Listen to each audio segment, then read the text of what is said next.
Once upon a time, I was born in a little village called Walton-on-Thames, and that's in the county of Surrey in England. My mother was born there, and she loved that village. It was where her mother lived, and she had been born there also. Mum had been a very fine pianist in her youth and could just about play anything. And Dad was a good English teacher, math teacher, great lover of nature. But Mum fell in love with Ted Andrews, and they were a vaudeville act, my mother and my stepfather. She played the piano for him, and he was a singer, a very good tenor. And when I was about 7, the war had really begun and my school shut down.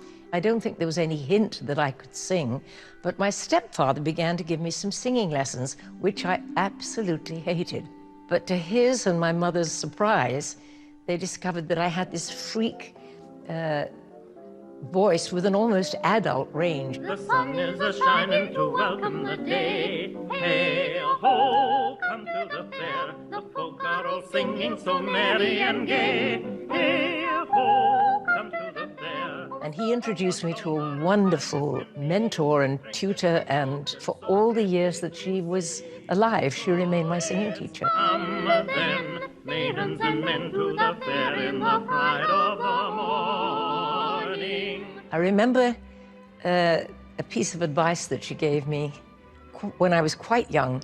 She said, "Remember, Julie, the amateur works until he gets it right.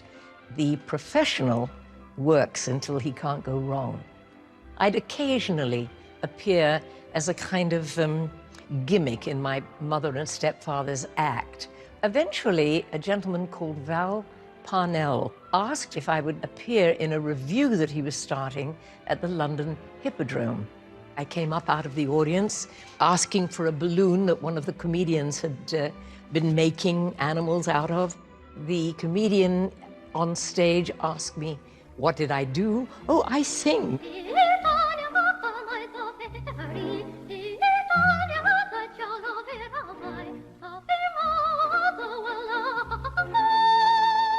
I sang the Polonaise from Mignon, and that was really the beginning of an amazing series of absolutely wonderful events.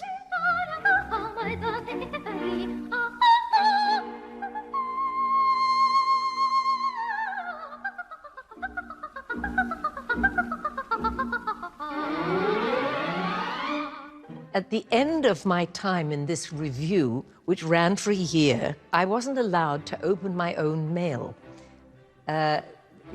People would write rather appalling letters to me at times, and my family tried to take care of me in a way and just bring the mail home, bring it home. So I'd stuff it in my coat pocket.